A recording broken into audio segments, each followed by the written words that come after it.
told us you had ordered your administration to cease and desist on payments to journalists to promote your agenda. You cited the need for ethical concerns and the need for a bright line between the press and the government. Your administration continues to make the use of video news releases, which are prepackaged news stories sent to television stations, fully aware that some or many of these stations will air them without any disclaimer that they are produced by the government.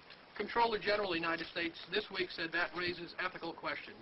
Does it raise ethical questions about the use of government money to produce stories about the government that wind up being aired with no disclosure that they were produced by the government? There is a Justice Department opinion that says these pieces are within the law so long as they're based upon facts, not advocacy.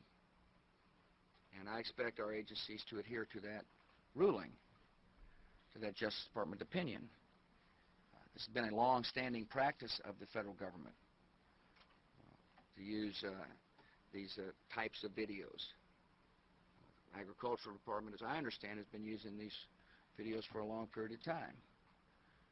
The Defense Department, other departments have been doing so. It's important that they be based upon the guidelines set out by the Justice Department. Now, I think it'd be helpful if local stations then disclose to their viewers if that's, that this was based upon a factual report and they chose to use it. But evidently in some cases that's not the case. So anyway. To guarantee that's happening by including that language in the prepackaged report. Yeah, I don't, look, oh, you mean a disclosure on George W. Bush and I? Well, some way to make sure it couldn't air without the disclosure that you believe is so vital. Ken, I mean, there's a procedure that we're going to follow, and the local stations ought to, if there's a deep concern about that, ought to tell their viewers what they're watching. Do you see what's going on? Since then, since all the way back then when George Bush was president, and way before him, they've been doing these stories that were written by the government itself, basically pre-scripted stories given directly to the left-wing outlets to be spoken without changing a word, and also not telling the viewer that it comes directly from the government. Basically, the government is what writes all of our news, especially what's on the left-wing mainstream media outlets. Don't believe me?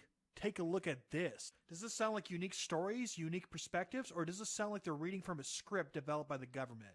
Keep in mind, this isn't just one station. These are tons of different stations. Be cautious while looking for health information in the Twitterverse. Be extra cautious while looking for health information in the Twitterverse. Be extra cautious while looking for health information in the Twitterverse. Be extra cautious while looking for health information in the Twitterverse. Be extra cautious while looking for health information on the Twitterverse. Be extra cautious while looking for health information on the Twitterverse. Be extra cautious while looking for health information in the Twitterverse. Be extra cautious while looking for health information on Twitter. Be extra cautious while looking at health information on Twitter. Be extra cautious while looking for health information on Twitter. Be extra cautious while looking for health information on Twitter. Be extra cautious while you're looking for health information on Twitter. Be extra cautious while looking for health information on Twitter.